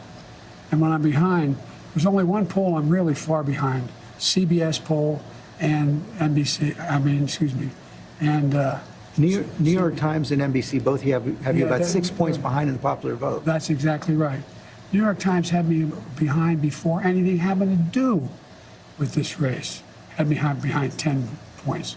10 points had me behind. Nothing's changed substantially in the debate, the New York Times poll. Just when you look at the reality, though, Mr. President, I mean, you won the popular vote. in 2020, but it was still deadly close in the electoral By 7 college. million votes. Yes, but you're behind now in the popular vote. I don't buy that. Is it worth the risk? I don't think anybody's more qualified to be president or win this race than me. And I agree that he truly believes that, because I believe that's what his wife and his son are telling him. And the reality of it is, I don't think there's anybody that can beat Trump right now. I don't see it. I just don't see it. The closest, I think, would probably be Gavin and Michelle, but how do they work that? How can they pull that off? Because yeah, you'll get the true blue, I'm a ride, vote Democrat no matter what, that's going to vote for them. But enough to sway to win, I don't see it. I just don't see it, because both of them are in positions where they don't have a proven track record, and they don't have a way to show, hey, we're going to fix this. Because when you look at the reality of what, I don't think they're willing to put a black woman in that Oval Office like that. They ain't gonna do that. Ain't no black woman gonna get in that seat before no white woman do. Number one. So they didn't get it to Hillary. They not gonna get it to Michelle. And Hillary had way more political experience and government experience than Michelle Obama did. I don't think she can do it. So she ain't gonna get it. And Gavin Newsom has such a terrible track record in California that even though the media doesn't talk about it, everybody knows it. The only people that are gonna vote for Gavin Newsom are the rich Hollywood folk. That's it. Those are the ones that's gonna vote for him, because they fine with the fuckery that's going on, because it's not affecting them. That's why Bill Maher is such a fucking Gavin Newsom fanboy, because the shit that he's doing and has done and how he's fucked up California, it doesn't affect him at all, because he has money. He doesn't have any children, so he don't give a fuck about the future of the country. He's living for the day. He's pretty much said that his damn self. So those kind of people would absolutely fund and stand behind the Gavin Newsom and Michelle Obama ticket. Kamala Harris, I believe she's just so incompetent that nobody would believe her, because she's not believable. She's not the person who can speak and command a room and get the people to get behind her, because she's not even confident in the shit that she says, because she'll just say anything that she's told to say. Go out there and tell them that you used to freestyle in ciphers with Wu-Tang Clan back in the early 90s. And she go right out there. I used to be in the cipher with Wu-Tang and them all the time. There was Meth, and there was the RZA, there was the Jizza, Inspector Deck. She would say that shit. She'll say anything. So it's like, when you have somebody that's in that position, it's like, you can forget it. So it's like, they got the options that they have are either not proven or they're just bad options. So it's going to be very difficult. And that's why I think a lot of people are still trying to say, we got to roll with Biden and ride this shit out. I just think that's what they're trying to do. Or like I said, they got a hell of a magic trick coming up that's going to, make everybody go, ooh, yeah, we got to do what they say. Here's what it is. The heart of your case against Donald Trump is that he's only out for himself, putting his personal interest ahead of the national interest. How do you respond to critics who say that by staying in the race, you're doing the same thing? Oh, come on. Listen to him. Well, I don't think there's... Oh, come on. Oh, come on. That's all he says. Oh, come on. Oh, come on. Bro, that's not good. That's not good. Something is wrong here. Dead giveaway. Dead giveaway. Just saying. When you can clearly see how the Biden crime syndicate family have enriched themselves, he talking about Trump is only in it for himself. What the fuck does Trump need that he don't already have? Does he like the power of being the president? Yeah, who the fuck wouldn't? But it's like you talking about he's only in it for himself. Motherfucker, you in it for yourself. Look at your wife and your son. They're in it for themselves. Like, when the fuck did you know Jill Biden to be for the people? Man, please. Critics know what they're talking about. They're just wrong. It's wrong. Look, Trump is a pathological liar. Trump is, he is. Have you ever seen anything Trump did that benefited somebody else, not him? Yes. Those tax cuts benefited the fuck out of me. Mm-hmm. Yep, sure did. Those low gas prices benefited the fuck out of me. Yep. That Canadian pipeline benefited the fuck out of the people up there. Sure in the fuck did. That fucking wall he's been building would have benefited me, but had you motherfuckers let him finish it. So yes, I can clearly point out things that have benefited me that Donald Trump has done. Can I talk about things that have benefited me that you've done?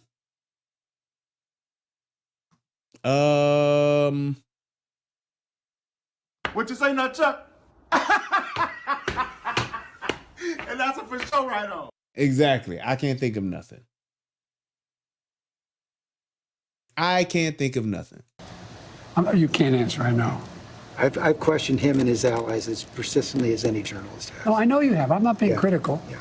I'm not being critical. But look, I mean, the man is a congenital liar.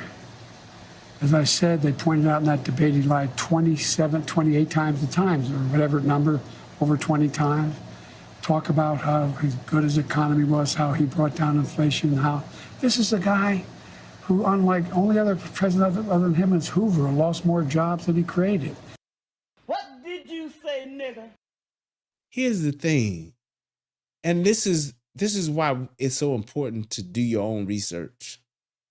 When you talking about, and what they're doing is they're saying he's lying because they're holding the COVID pandemic, in which it wasn't Donald Trump, it was all of fucking Congress that was with the fuck shit that was going on. Y'all do remember that first fucking $5 trillion? Donald Trump did not want to spend that.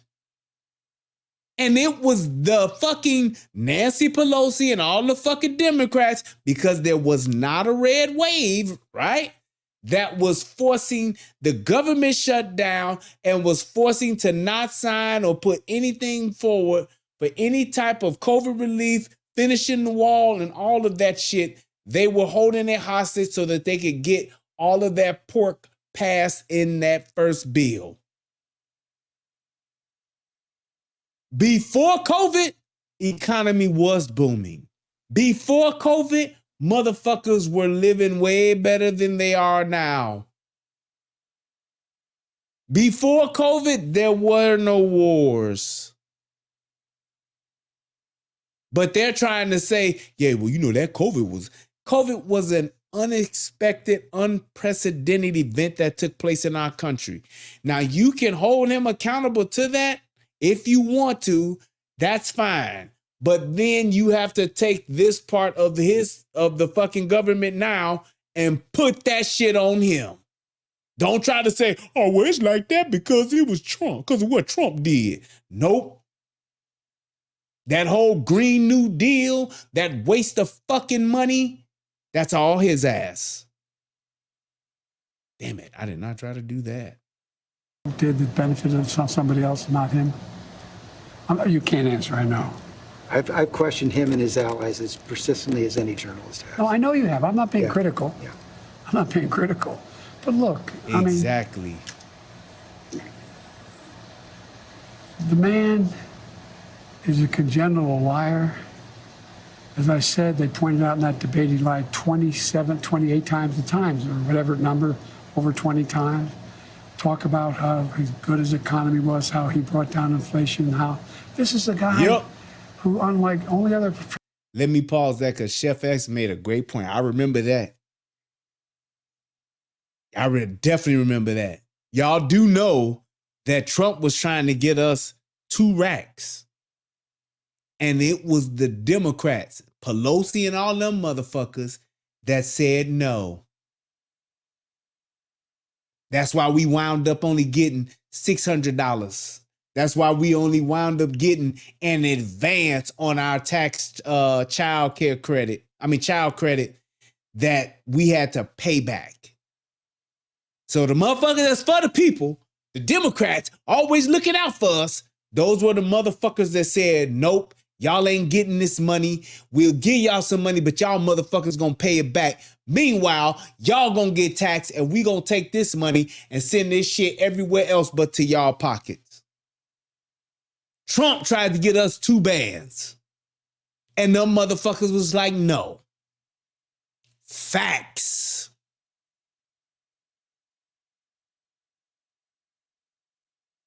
Just so y'all remember that shit. And this the shit that niggas don't want to acknowledge. Trump was trying to get us 2 racks, no payback, and them motherfuckers vetoed it. Just saying. The same motherfuckers we paying all these taxes to were the very same motherfuckers breaking our motherfucking ass when we needed money because they shut everything down. President other than him is Hoover lost more jobs than he created. And all of these jobs that they talking about, y'all please know this. The jobs that have supposedly come back, they are part-time jobs, people. They are not the full-time jobs that were in place before this motherfucker. All of these jobs that are coming back, they're all the greater majority of them are part-time jobs. So yes, a job is a job, but it's a difference between a part-time job and a full-time job. And they're just counting job for job. So y'all keep that shit in mind too when y'all talking to these motherfuckers about who's done better. Because when the motherfucker throw, he just brought back 200,000 jobs. Yeah, but those were part-time, not full-time. Because of the economy and because of inflation. These companies can't afford to bring on full-time employees anymore because of the cost of benefits and things like that. So now you have more people who are going back to work but cannot afford health care because they don't have full-time jobs. So what does that do? It makes them more dependent on the government healthcare system, which we all know taxes the taxpaying citizens of the country, and it makes them more dependent on the government. This is a guy who told us to put bleach in our arms to deal with COVID. And they keep bringing up this bleach shit. It was a fucking joke. Whether you like the joke or not, that's not what he literally did not mean that. And they keep bringing the shit up. Like y'all grown men and women. Why y'all saying that shit? Over a million people died. This is a guy who talks about wanting to get rid of the healthcare provisions we put in place. This is a guy who wants to give the power back to big pharma to be able to charge exorbitant prices for drugs. This is a guy who wants... Motherfucker, they charging exorbitant prices for drugs now. Fuck is you talking about? He's just saying shit, literally.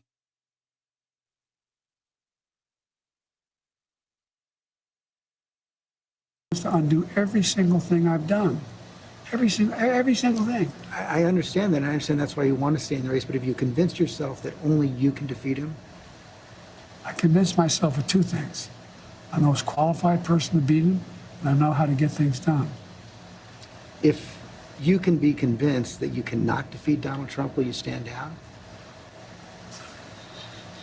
Look at it. It depends if the Lord Almighty comes down and tells me that, I might do that. Well, I mean, on a more practical level, He said if the Lord Almighty comes down and tell him to do that.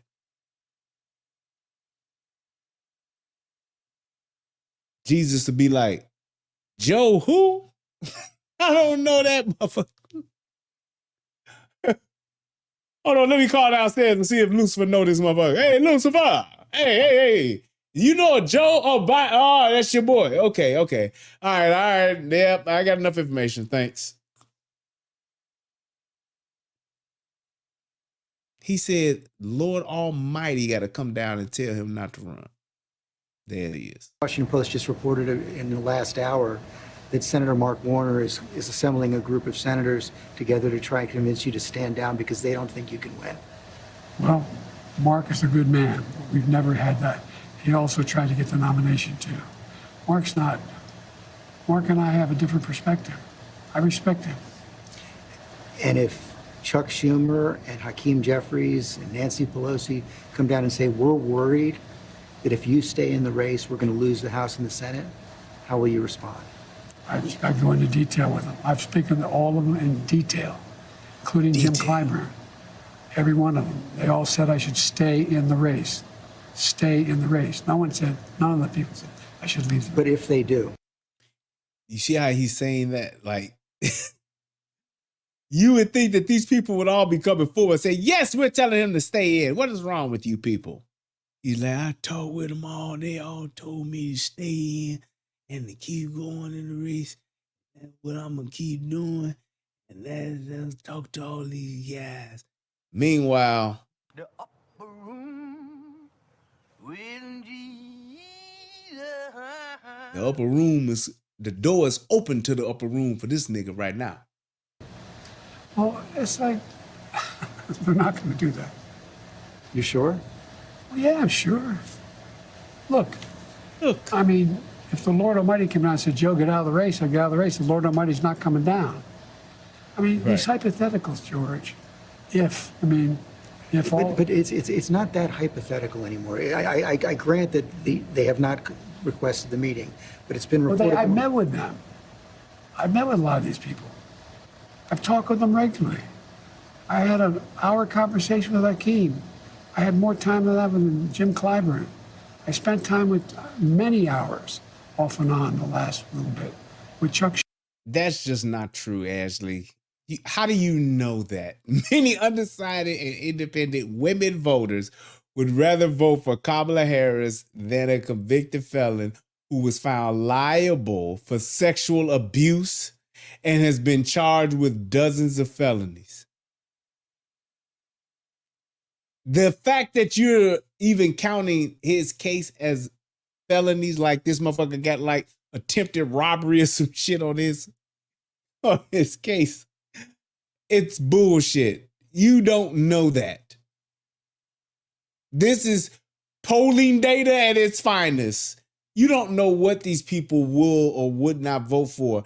Just like how they thought Hillary was going to win. And you know who the deciding vote was with Hillary Clinton losing?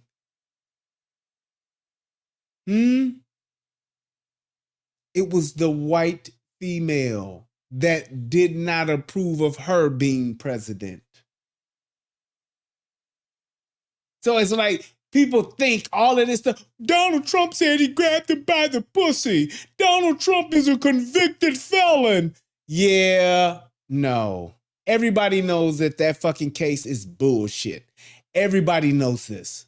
So these undecided, independent women voters, they know that this fucking case is bullshit. That's what I'm going to counteract and say.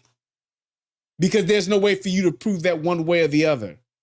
Kamala Harris her approval rating is worse than Joe Biden's. So how would they rather than with her? They wouldn't. They would not. So I get it, Ashley, but you're reaching. You're literally making shit up on what you feel, and that's not the reality of where voters are standing because you don't know. But we do know that Trump is way ahead in the polls. And we do know that Kamala is worse than Joe. She was worse in the whole fucking run. Kamala Harris has never been up. Never.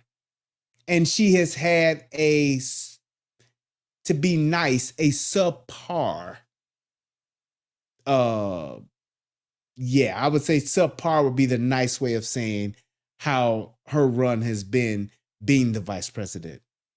But her approval rating has never been above par.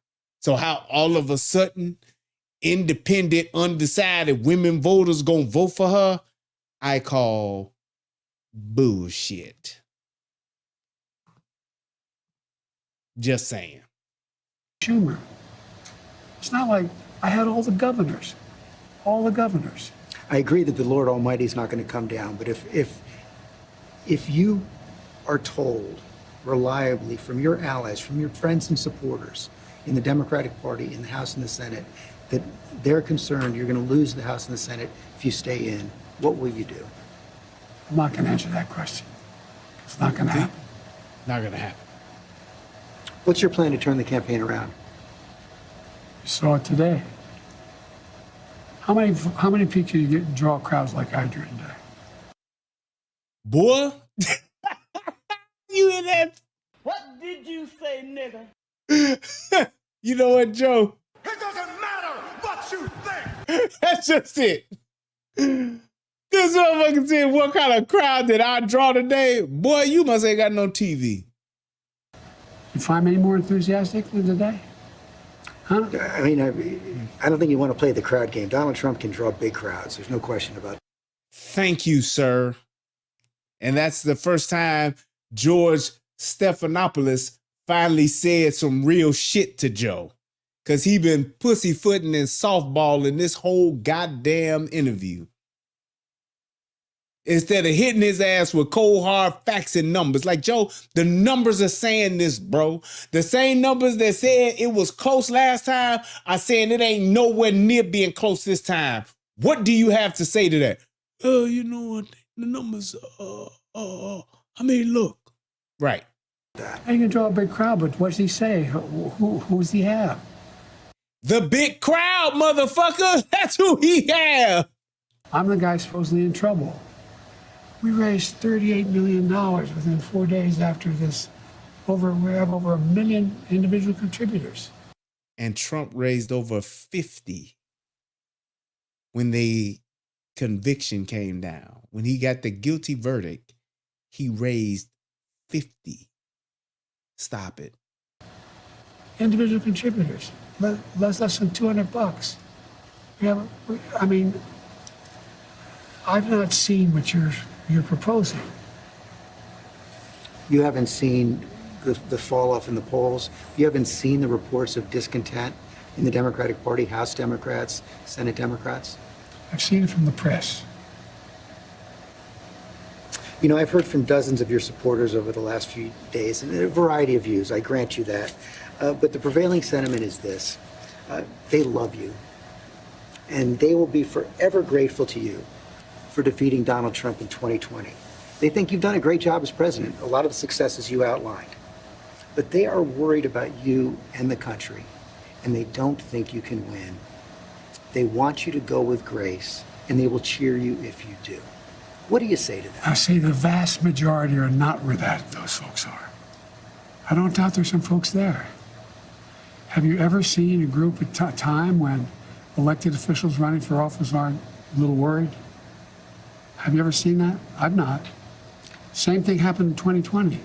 Oh, Biden, I don't know, man. What's he going to do? He may bring me down. He may.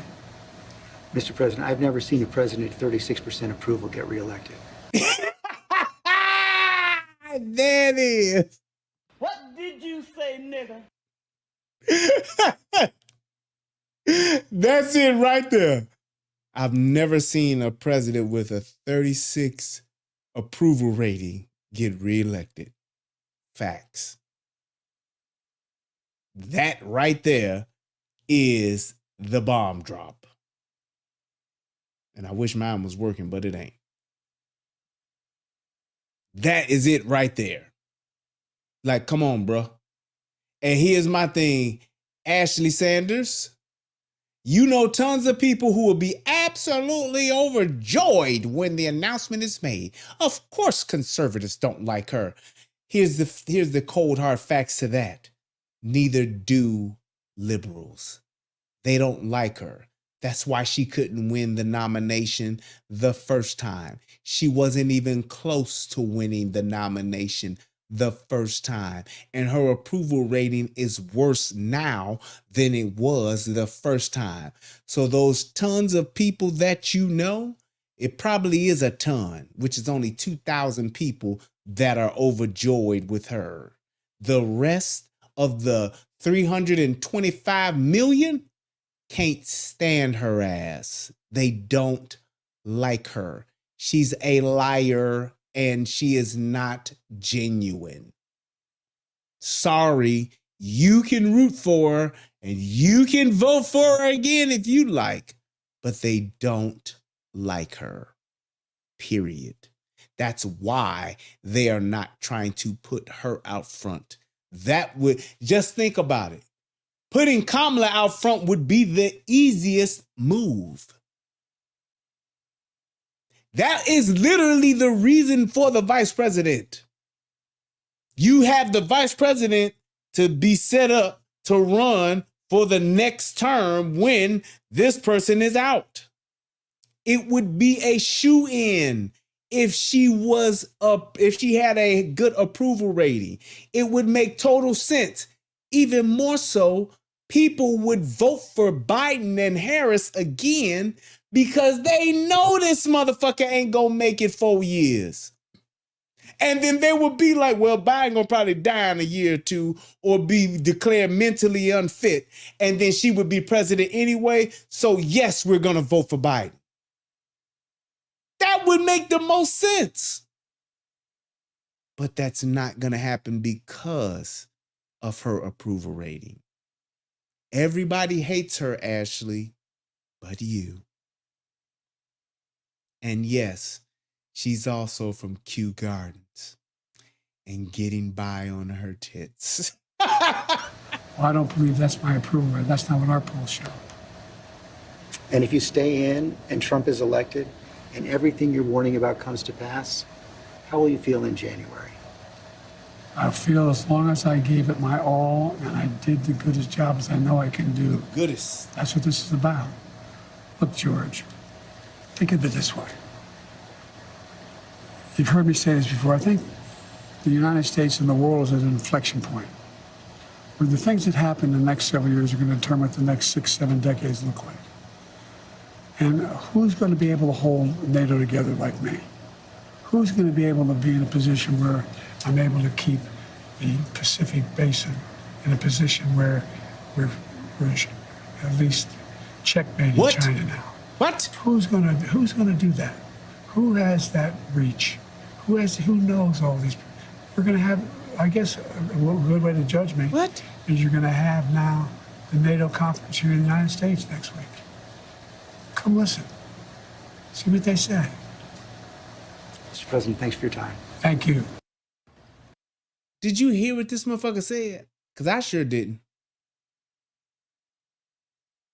What comes to pass, how will you feel in January?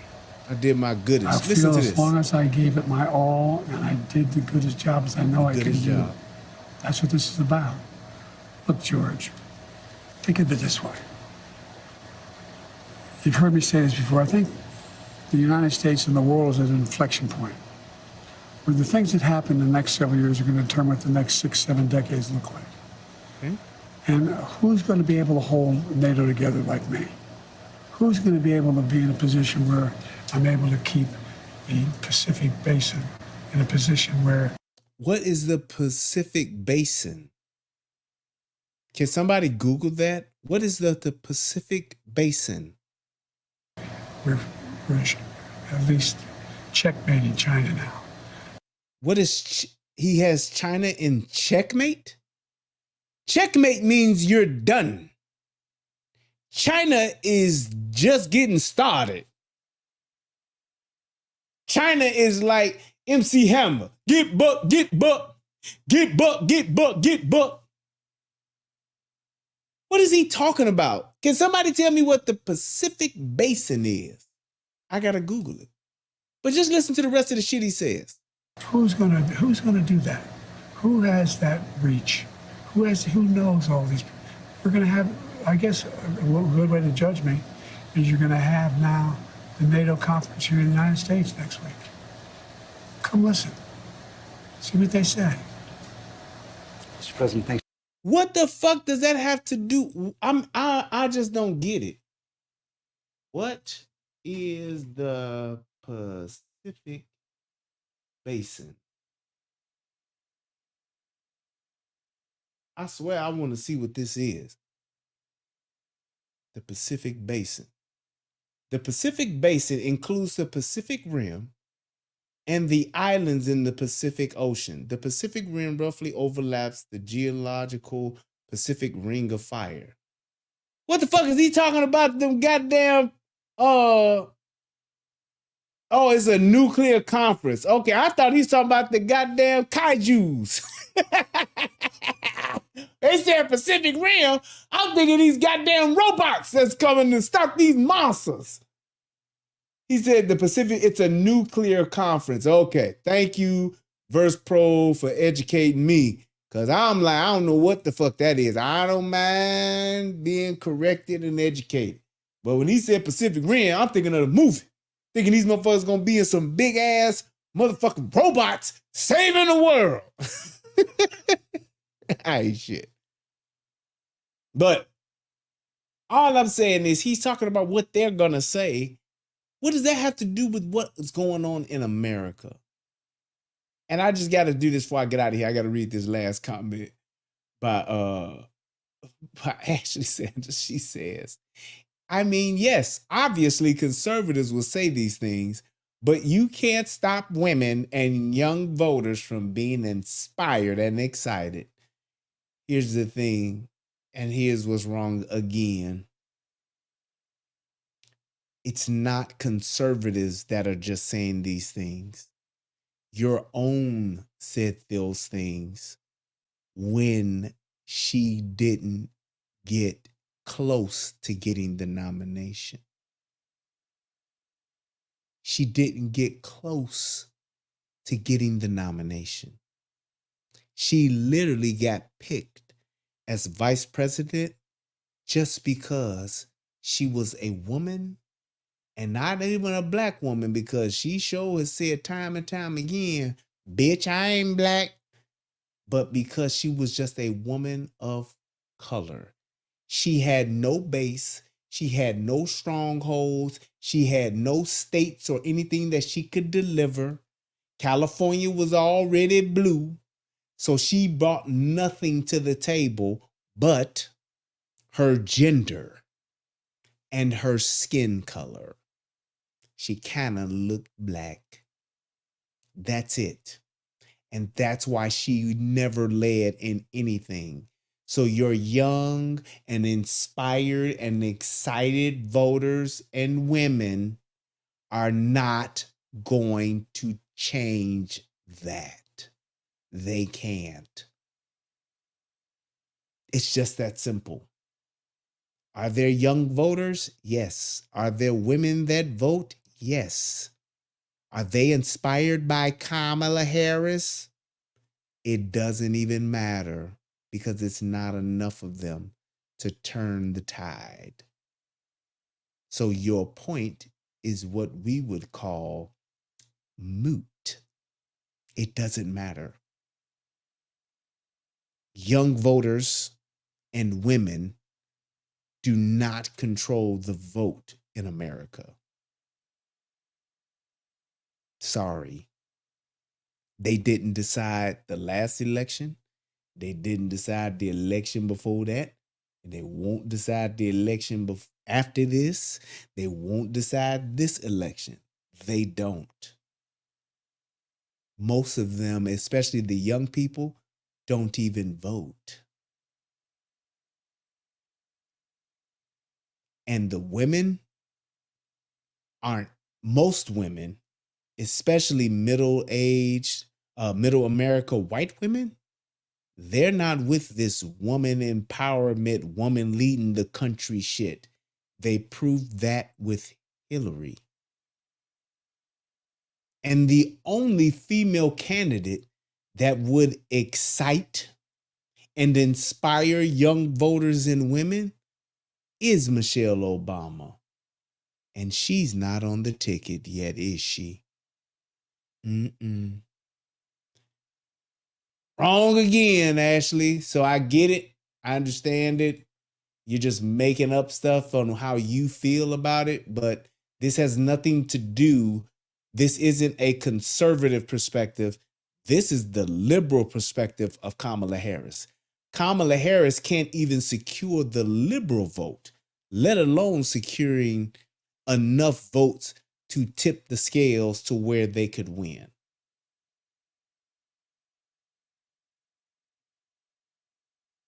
That's just what it is. So I get what you would like to say and what you think. I understand that, but that's just not the reality of what's going on. And my thing is too, yes, we want Biden to stay in the race. Why not? Hell yeah. We want him to stay in the race. Sure do. Because the thing is, from their perspective, it's not going to matter who's on the ticket. They just need to come up with a believable ticket that will allow them to cheat enough to where they can win. Ballot harvesting, dead people voting, all that, whatever you want to call it, that's what they want to do. They want to be able to fuck around with the system enough and have a ticket that's believable enough to where they can fuck with the numbers and win. And like their biggest thing last time was Trump did such a terrible job. People, it wasn't that everybody liked Joe Biden. They just didn't like Trump. Well, you can't say that now because more motherfuckers hate Biden than they do Trump. And that's why I know there's something that's going to come up and happen so that they can try to pull an overlay for the underlay. Don't be surprised if motherfuckers tell you that this motherfucker woke up and is unresponsive. Don't be surprised if this motherfucker tell you he's taking a turn for the worse and now we've got to really do something and we got to figure something else out. Don't be surprised if they pull some bullshit in the fourth quarter in the 2-minute drill before September. Mark my words. Keep your eyes open, brace yourselves, be ready for it. Be ready for it. So, thank you guys for tuning in. I appreciate each and every last one of you. This was great. I enjoyed myself thoroughly. You guys, please click that like button, click the subscribe button. Be sure to subscribe to the channel on Rumble so that we can build those numbers up over there. I appreciate each and every last one of you. Thank you guys. Click that like button. Click that donate button if you don't mind. And I will see you all on the next go round. I love y'all. Peace. And I'm out.